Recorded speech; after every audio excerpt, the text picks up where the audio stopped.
Good morning, and welcome to Inside Boxing's Throwdown. I'm Aurelio Martinez, Stephen Johnson.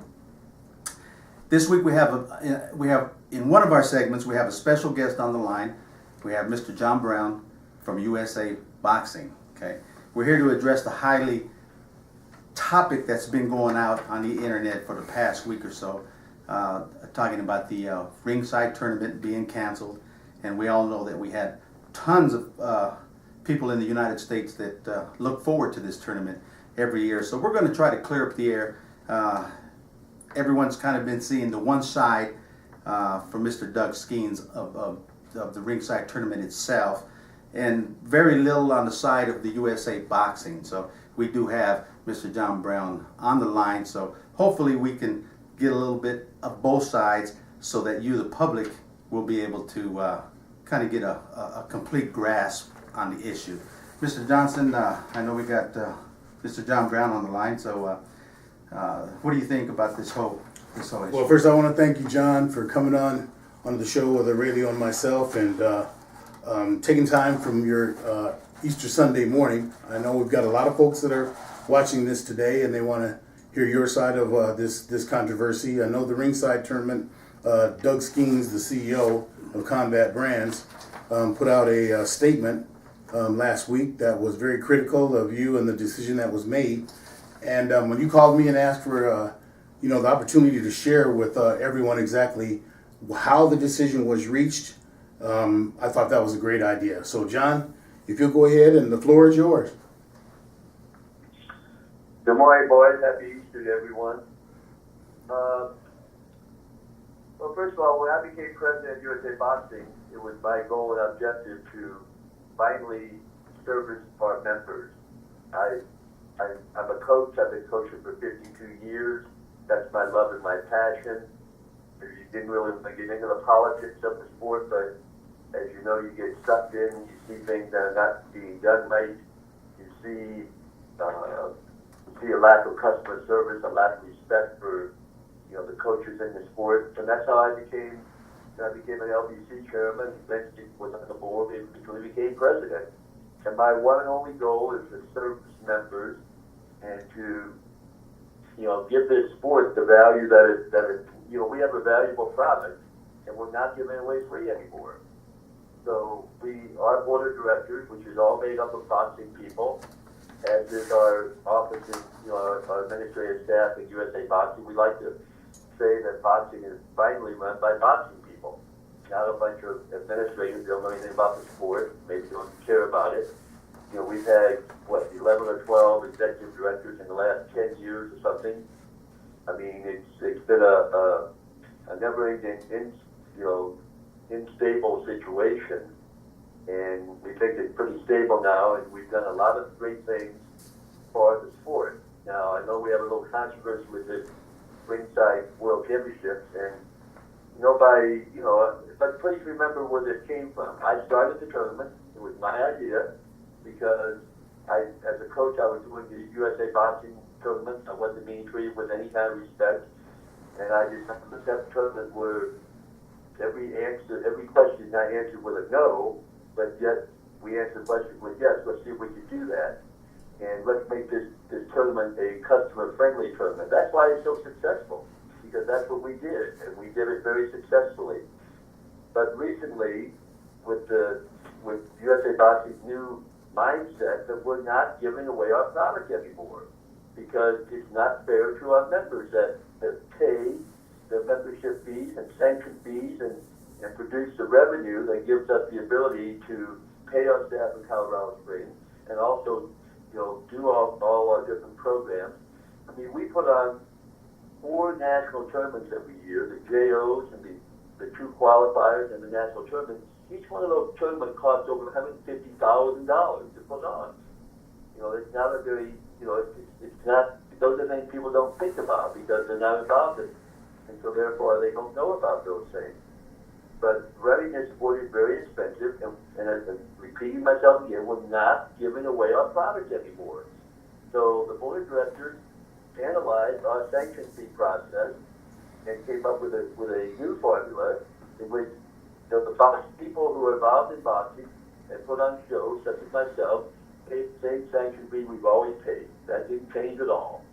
And the people putting on boxing and they're a for-profit corporation are also they're putting on to raise funds for other charities. That's great. We love other charities. Nobody loves kids' charities more than me. But boxing is a great charity also. So we're not giving away our products to them free either anymore, or for $300. We're making them pay a little bit more sanction fee. Now, for a for-profit company, we go out, it's very simple. We go out and evaluate what is our risk in this tournament. And we expect the sanction fee to parallel that risk. Now, we went to the open market for the Ringside World Championship and asked 4 companies that insure these types of events, combat sport events. And the cheapest price we got for coverage, for liability insurance coverage, was over $325,000. So we're dictated by the board decision that the most you can charge for a sanction per day is $20,000. And the Ringside tournament is 4 days. That equals $80,000. From there, the board deducted the contributions that Ringside gives to the sport. They sponsor the National Gold Glove. They sponsor the Silver Glove. They sponsor several other programs, National Pal, I think.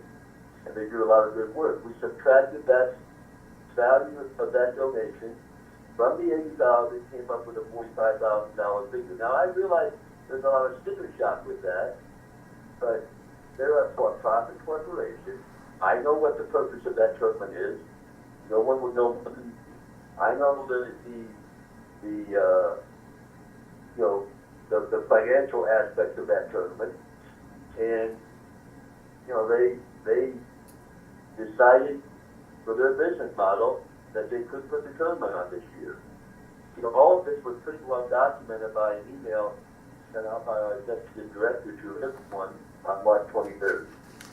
And I think I put more stakes in this tournament every year than most anybody. I put usually 25 in. So I'm not happy it's not going to happen this year either. But we're not going to give away our product anymore. We're not going to cheat our membership by giving it away free. And that's the financial responsibility I have as president of USA Boxing, and the board of directors has, as the people who are trying to direct this sport into a better direction. When I became president, the first thing I did was, again, for the purpose of customer service, was I changed our LBC bylaw. No longer were our LBC chairman and LBC vice presidents, etc., going to be elected by people who weren't really involved in the sport. The only people that vote for LBC chair people in the LBC leadership are coaches. We put that in the hands of coaches. And most of the LBCs in this country did the right thing, and they put people in charge of their LBC. I mean, that was just the start of what we did. Next thing we did, we made the National Golden Glove insert women, allow women into their program. We did the same thing with Silver Glove, and it wasn't easy because people didn't want women in Golden Gloves and Silver Gloves. But we did that because it's the right thing to do, first of all, and secondly, to protect everybody from lawsuits. And you wouldn't believe what an uphill battle that is. And I mean, I work at this job 60 hours a week. I'm a volunteer, and every day I'm working on how we can make this sport better. And I mean, I'm having a big tank in 2 weeks about how we can recruit more coaches in our sport, because every gym needs more coaches. I know mine does. And we're also going to deal with how to get more doctors into our sport, because if you put on shows like I do, you have to struggle finding doctors. And I mean, we're trying to figure out, I put a task force together, and when I try to lead the world into putting headgear back on boxers. I happen to believe that boxing without headgear is parallel to child abuse.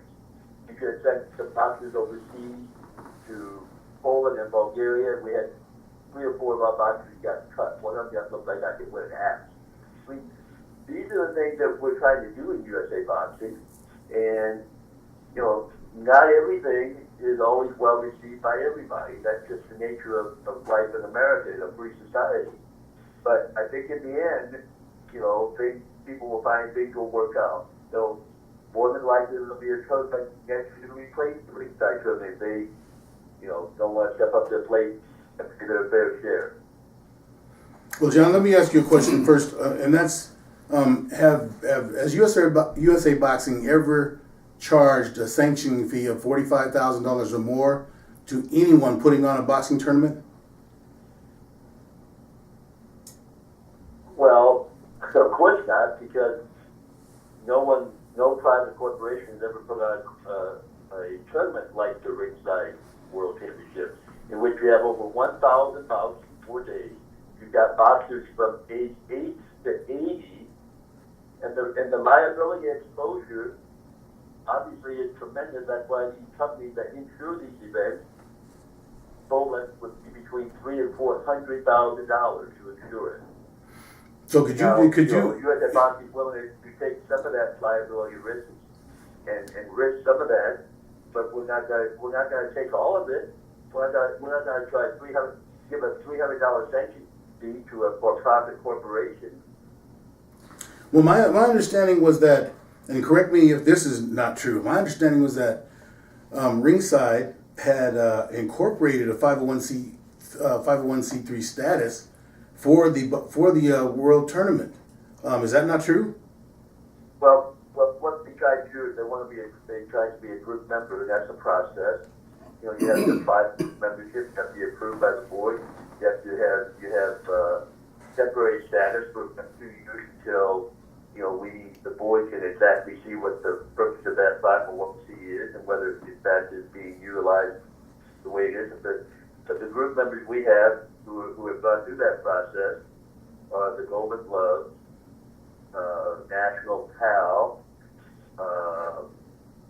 Silver Gloves, the college program, and then there's also a program in Chicago which is the Latino National Tournament.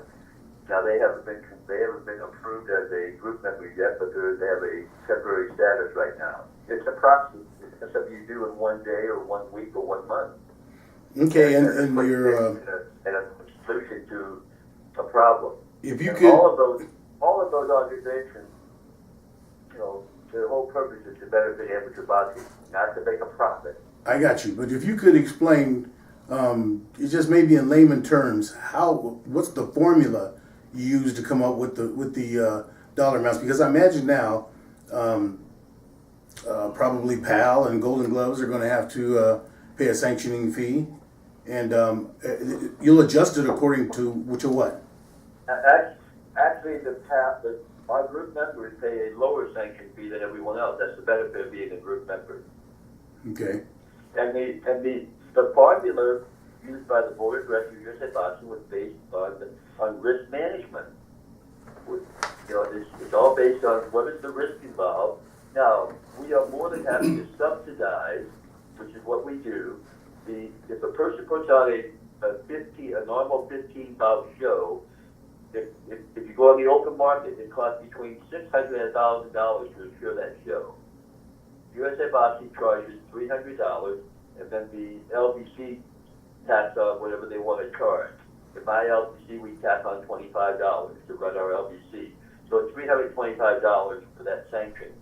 We are happy to USA Boxing are happy to subsidize that sanction because because the purpose of that show is to promote amateur boxing, and any profit to go to that show that I put on to go to the revenue of my club.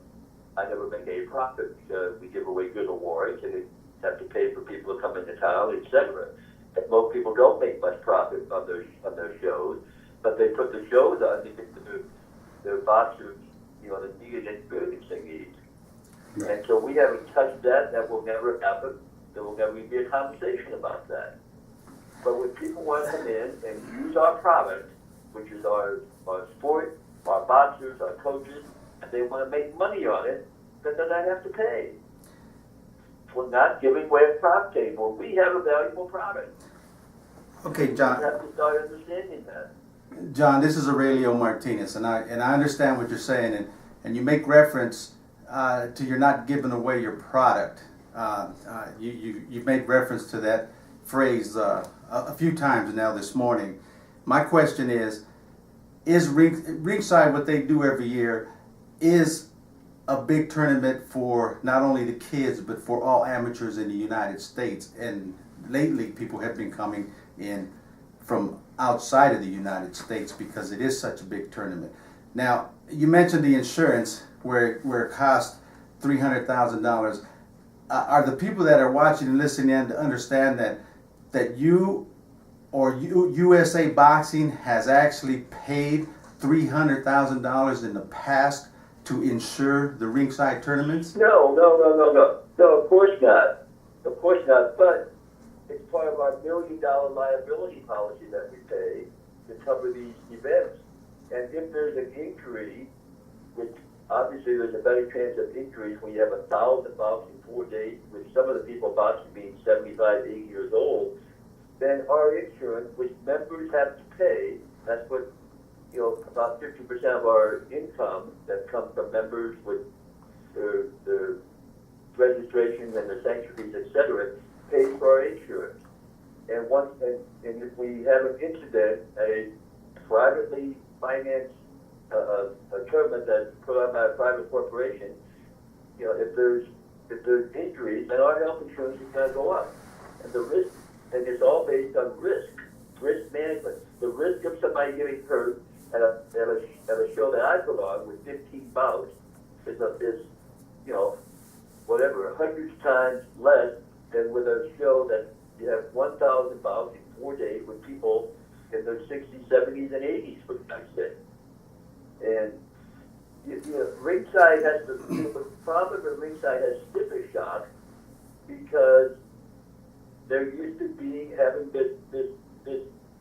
this sanction basically being given away to them for $300 for 16 or 17 years. What they should do is amateurize the $300 they paid for 16 or 17 years, and then throw in the 45 with that, it ends up being about, I think, $2,500 a year. That's one way that you could look at it from a business point of view. It's always going to have cost of $2,500. Okay. I understand sticker shock. Obviously, I used to own Ringside. I started the tournament. I'm sad that it's not going to be happening this year, but we're not giving away our product, and we're not going to cheat our membership. And if a private corporation doesn't want, it's not valuable enough to them to pay that, then apparently they don't want to do the tournament. Maybe they think it's too much trouble to put the tournament on. Okay, so you're I know from the fact that it is a tremendous drain on the staff of Ringside when you put that tournament on. well, it is. So I'm saying, so USA Boxing, you guys are against private organizations sanctioning amateur events for profit. Is that basically what I'm hearing? No, I don't think you heard that at all. No, you didn't say that. Okay, well, For anybody that wants to put on a tournament, but the sanction fee is going to be based on risk management and also what the purpose of the sponsor of the tournament is. If a company wants to come in, a private company wants to put a tournament on, and they're going to raise lots of money for amateur boxing, well, we're going to take that into consideration and probably give them a reasonable sanction fee. okay, So that if USA Boxing is going to benefit from it. Okay, so it'll be done on a case-by-case basis, correct? Everything is done by actuarial basis, on a case-by-case basis, yes, sir. Okay, let me ask you a I question. mean, we've had some guns and hoses that there's a guns and hoses in St. Louis.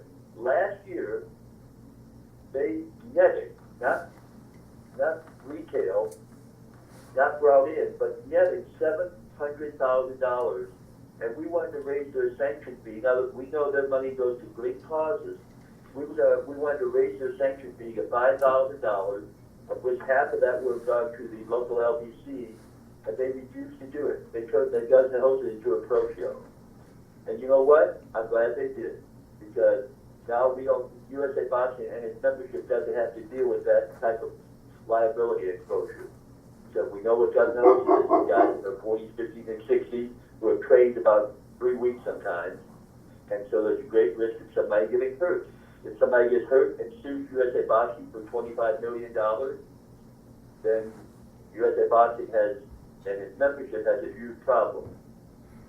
Okay, John, let me get back to USA Boxing, and another stance that you had is that you're going to, you effectively let it be known, that was per a memo that was sent out to USA Boxing memberships by Mike McAtee, the executive director, that USA Boxing is going to get back into, well, not get back into, but they're into the sports boxing gear business.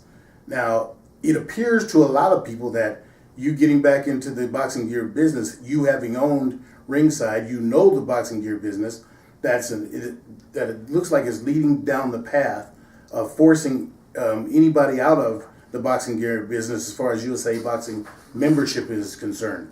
Would you address that? First of all, you're cutting out on me, so I'm not sure I really got the question. Could you try to ask me again briefly? Oh, okay. Can you hear me now? I can, but I miss a few words every once in a while. Go ahead. Okay. With you having previously owned Ringside, with Ringside Gear, you understand how important the brand is to the sport. And with USA Boxing getting into the gear business, it might appear to your membership that you're forcing out other entities that might want to have their own gear. Would you address that? It not be an intent or the intent? Well, the intent is that as simple as I repeat it. I don't care if it's Ringside or Title or Everlast or Joe Blow Company. If they're not put on a tournament with 1,500 boxers, 1,000 boxers, and 1,000 bouts in 4 days with people from 8 to 80 years old, they're going to have to pay whatever the appropriate sanction fee is. I mean, we're just not, we're not picking and choosing on this. It's just going to, if it's a not-for-profit, if it's a for-profit corporation, then they need to pay what the board of directors feel is their fair share, because that's what we're doing to try to protect membership. And USA Boxing has thought about, doing what most of the other NPBs, what other sports do, and that is provide equipment for their members at a very low price. It's something that we are entertaining. Okay, well, let me ask you Wouldn't that be great? Wouldn't that be great for everybody? That would be great, but maybe I wasn't clear with my question.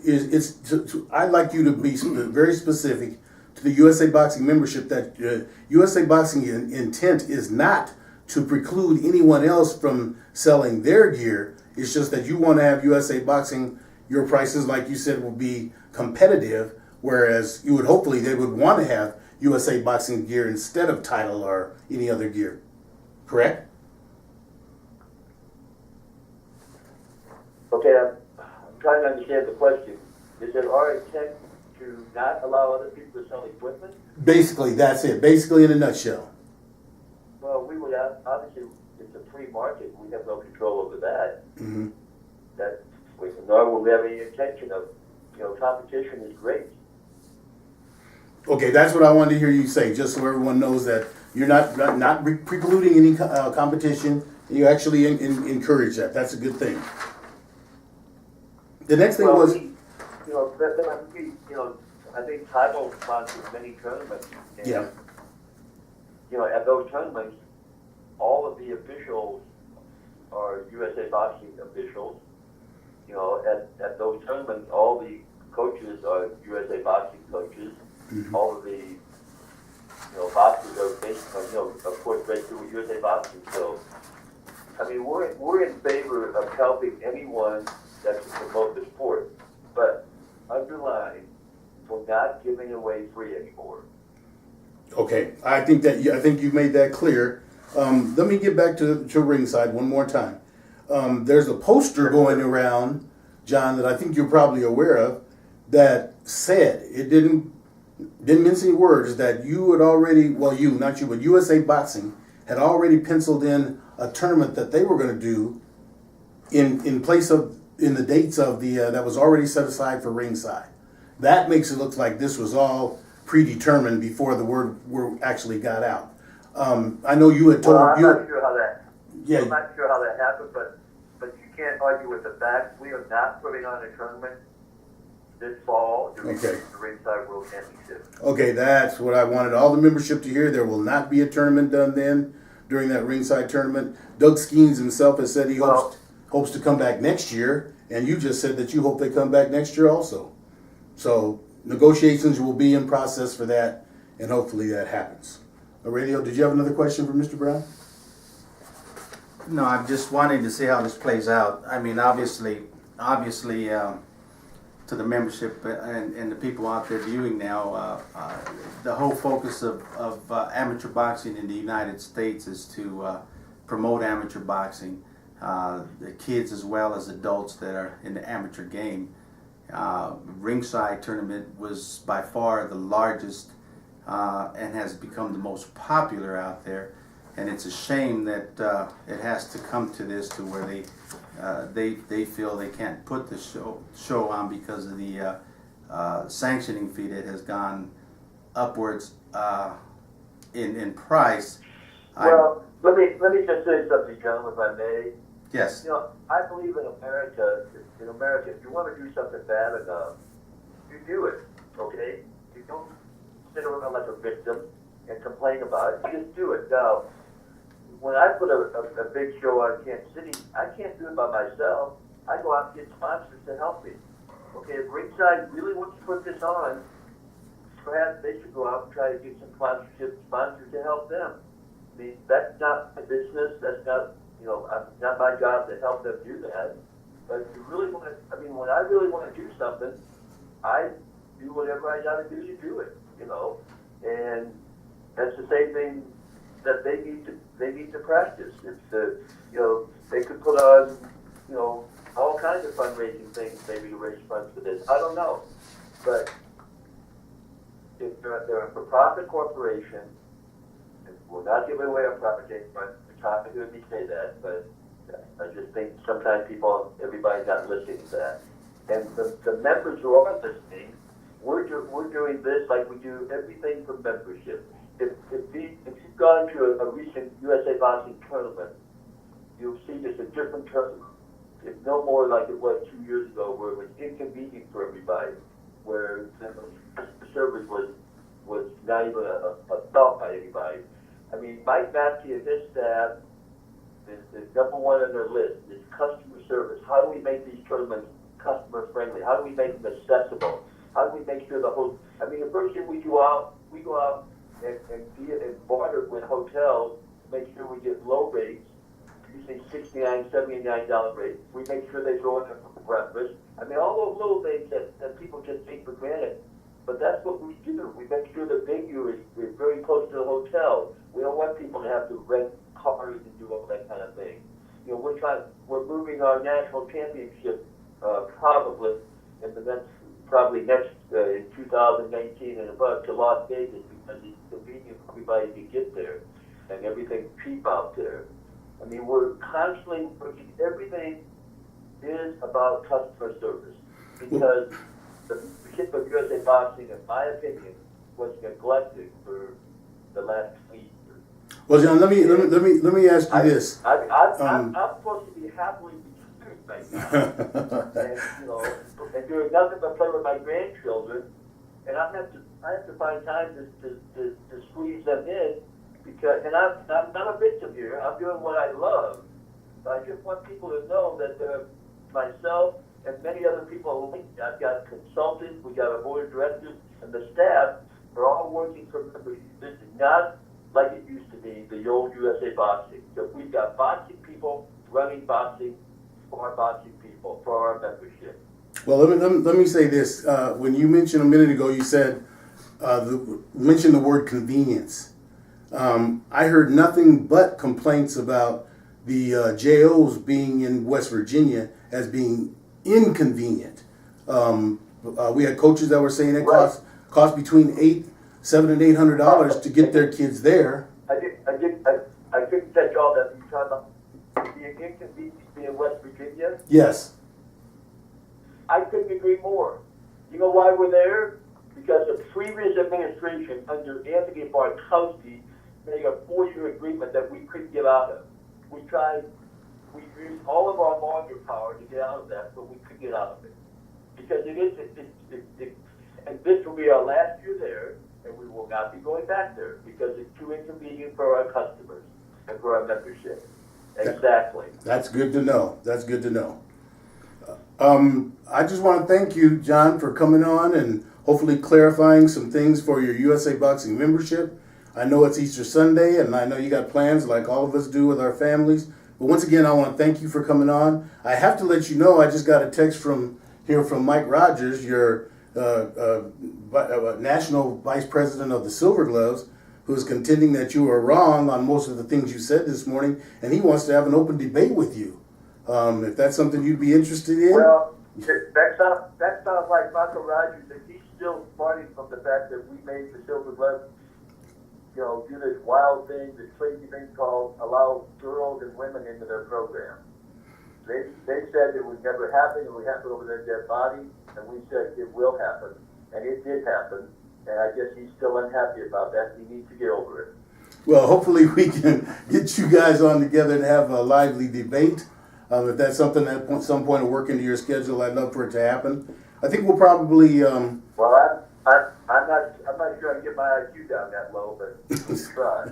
Well, I'm going to try to get Mike Rogers and give Mike Rogers and specifically Doug Skeens a chance to give their side for the membership to all hear. Let me just say something.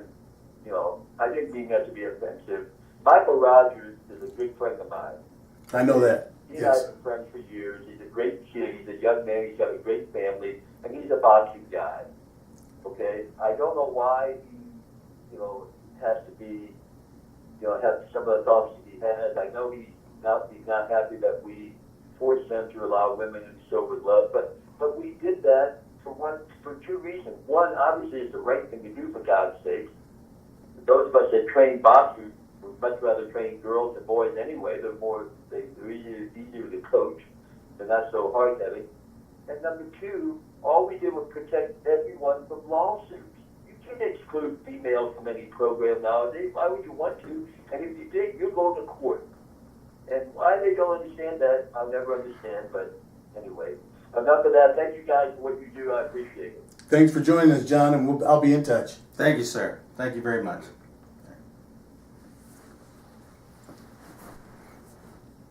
All right, there you go, guys. You heard from John Brown himself. Let's take a minute to kind of digest that for the people that are watching, because obviously there's tons of questions and tons of concerns from the amateur boxers in the United States of America. Okay, so obviously we couldn't cover all the issues, because the issues that people have with USA Boxing are plentiful, and there's quite a bit. And this specific segment, to have John Brown here, was specifically to cover the ringside issue on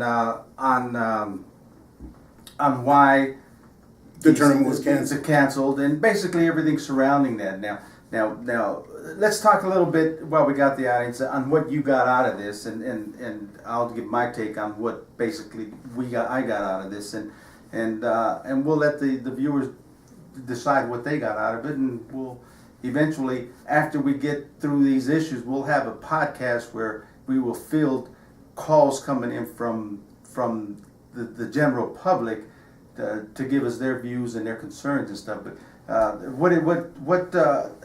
talking about the ringside tournament, what did you get out of this? The whys it's canceled, the who's at fault? I mean, you tell me. Well, the thing that sticks out the most to me is that this decision to jump it from $310,000 to $45,000 is validated in the mind of USA Boxing leadership, but not in the minds of USA Boxing membership. This being one of the premier amateur boxing tournaments in the country, basically be, for lack of a better term, strong-armed into not being able to put on their tournament this year is a travesty. That should have been worked out some kind of way and been made public, that the tournament was not going to go on, not at a last-minute thing like it did now, where all these kids around the country were preparing for this tournament. I think that's a travesty, and I would have liked to have seen that been worked out. At the same time, having the question answered as to how they arrived at that figure still is confusing to me. I still don't understand how that 45,000. I know, he gave a hypothetical figure of making this much money and that, but and John Brown did not dispute the fact that Ringside had applied for a 501c3 status for their amateur boxing show, period. Not for the corporation, but for the tournament, okay? But his stance seemed to me like he was saying that they haven't been approved. They had a temporary status, but I've seen tournaments go on before with a temporary status, as long as your paperwork is in, and it looks like they're going down that road. But that's something that he and Mike Rogers will debate. Hopefully, I would love to see, because I do know for a fact that Mike, his dad Ray Rogers, who's vice president of the National Golden Gloves, Ray Rogers and John Brown came up together, and I know they're best of friends. Mike Rogers had told me himself that John Brown is a good friend. They just are on polar opposites on this subject. And it would be nice to hear him being able to go out. But Mike Rogers is going hard after USA Boxing, after John Brown. I understand that. And them, like I said, them are different issues. Them are not specifically ringside issues, although they may interlace. But my whole take on this is I really think that there's a problem. USA Boxing has a problem with a private organization putting on a tournament and making a lot of money.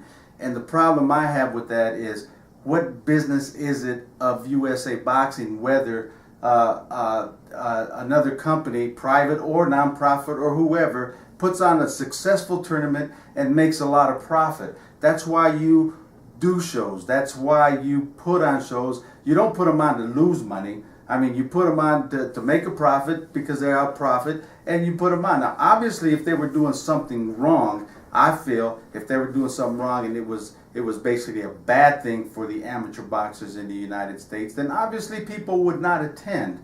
Okay, but this has been a highly successful tournament in the past 17 years, and I might say started by John Brown. So he knows what was going on, and I'm sure he didn't complain back then when they were making the profits and the money and putting money in their pocket. My whole take on this whole thing is okay, if you can't change sanctioning fees, you can't change policy for one organization. I think that USA Boxing should have made that change and voted it and put it into their bylaws, into their rules and regulations, and then that way it's actually a rule and it becomes across the board that the sanctioning fees now will be no longer based on a single figure, a sanctioning fee of $300 for a tournament, but instead now the sanctioning fees will be a based on the size of the tournament. Okay. And I think if they embed that into the rules, then I think everybody out there knows. So if someone else wants to come out and do a large tournament, then they know their sanctioning fees are going to go according to their attendance. Kind of like what the commissions do in the professional league when they charge that surcharge based on the attendance. Okay, so obviously if you have a pro tournament and you get 400 people, you have to pay a surcharge for the attendance. If you have a pro card and you have 20,000 people in attendance, then you have to pay a surcharge. So it kind of goes up. So it kind of sounds like that's what they did, but obviously it's not a rule. It's not in their bylaw. It's not something. So now they're going back and they're going to charge the small shows the regular $300 fee. So that goes. You take a small show that's in a boxing gym somewhere, okay, and their attendance is only 70 to 80 people, okay.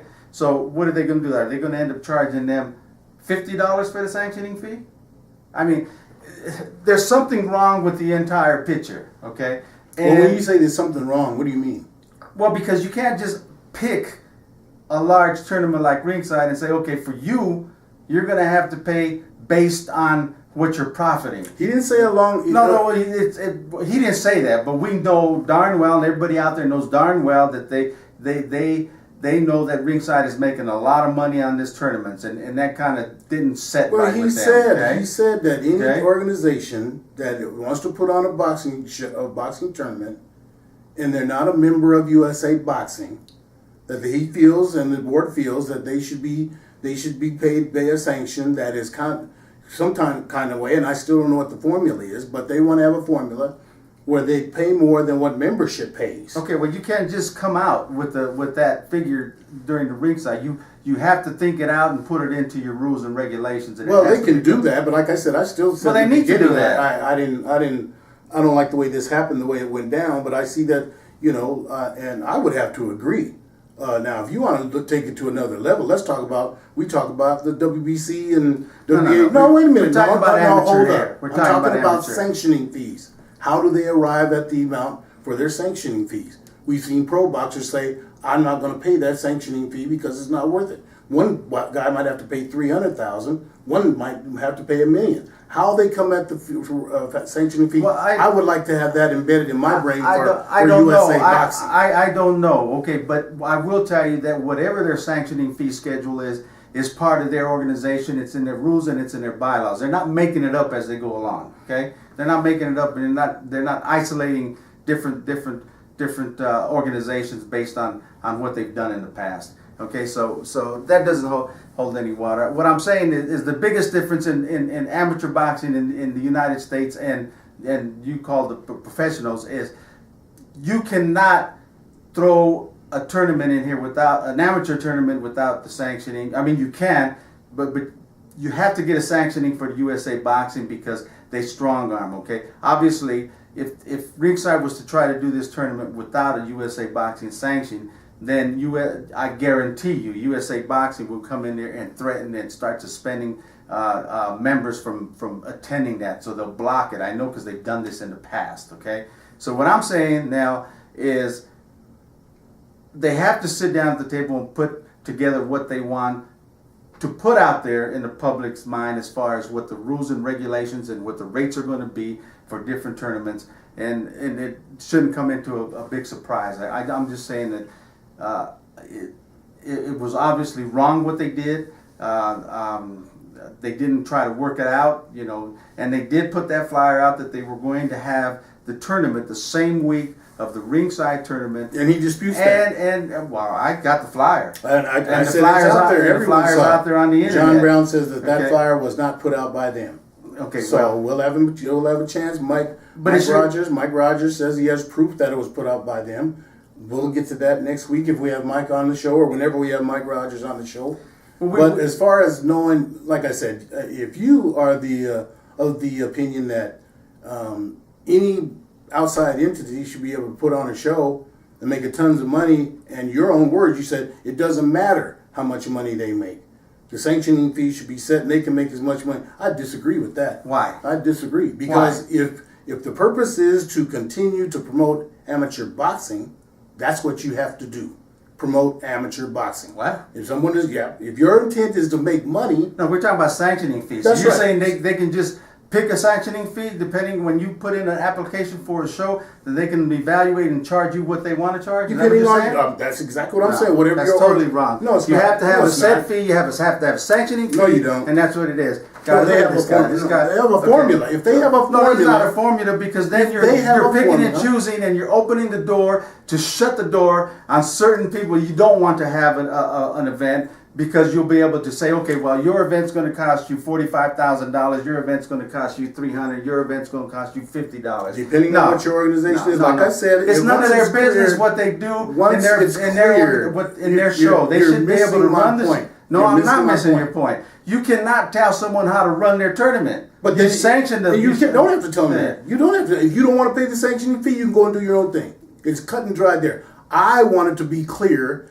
to Doug Skeens and to any other organization, if you're not a member, what your sanctioning fee is going to be. But you keep saying not a member. Now they are a member. They are a club member. They are a club member. You are a club member because you cannot get a sanctioning fee, period, if you're not a club member of USA Boxing. In other words, you can't just put on a show and not be a club member. Okay, so they are a member. Somehow, some way, Ringside is actually It's not somehow or some way. He just said that you for members. No, he was talking about group members. He said Okay, they're not a members, group but- member. That's different from being a member. Okay. Anyone can put a show on. La Familia can put a show on, and they do the corner boxing. They do a lot of shows, and they don't complain about their sanctioning fee. Well, because they can do it because they're club members. Okay, so obviously, if they were not club members, like you cannot go out and put a show on. You cannot go out and rent a place and just because put a mine show would be on. strictly for profit. Because you're not a member. Because you're not a club member. That's right. So Ringside, for the past 17 years, they've been putting it on. So obviously, they are a club member. They're not a group member. Let's not confuse group member with just regular membership. Well, let's not confuse the Okay. fact that you have a regular club show that might make $2,000 or $3,000 as someone that might make $500 or $600. Why are you worried about what someone makes? Okay, If- you if open up a grocery you're trying store to- and you're going to worry about what they make. That's like the old a mafia coming in and says, "Oh, well, you're making too much money. You have to pay a cut. You have to pay a cut in order to stay in business." That's exactly what it is. You would have more credibility if you compared USA Boxing to Walmart, where they're trying to corner the market and keep everyone else from getting in. Well, that the market- would make more sense. Well, the market's cornered already. Well- We already know that. The market's been cornered in the United States, okay? Okay, if And the it's market's always been cornered, that that's way. okay. All I want to see is a concrete, something that laymen like myself can understand how you arrive at the sanctioning fee, and all the rest of it will fall into place. You're not going to get that because they don't know. That's what you say. They don't know. That's what you He say. would have told us if he had if there was a system. That's what you say. If there was a fee structure in place, we would have heard that. Well, there is he not threw a out fee some structure. numbers in place. that, like I said, it wasn't. You cannot I couldn't charge. comprehend the numbers. You cannot charge a sanctioning based on what if. Okay, you can say if you can say okay, we're going to have an attendance surcharge like I said, like the Colorado Commission does, where they charge based on the on attendance, but you can't just come out with $45,000 fee based on if they make this kind of. Man, you're okay? anti-USA Boxing is so obvious because he did not say that. No, I'm not anti. Yeah, I didn't say you he are said because that. yes, you did. I didn't Because say he that. said, See, obviously, this guy. I'm trying to be don't, fair. No, I'm he don't trying to be understand. fair. He don't I understand. do understand. No, he I don't. understand, and No, he I'm not don't. blinded. Okay, but I'm people saying don't that want to hey, see the it. thing. Listen, No, you guys- let me just say this. You guys Let make. me just say you this. guys make your decision on what was said The bottom here today. line. Okay. The bottom line is but that you cannot be we don't understand. good for one for good for tat. Okay. We don't Good. understand what the what do you call it? What the formula is to arrive at the sanctioning fees. I'd like to see that where everyone understands it, and that way you can decide what you want to do.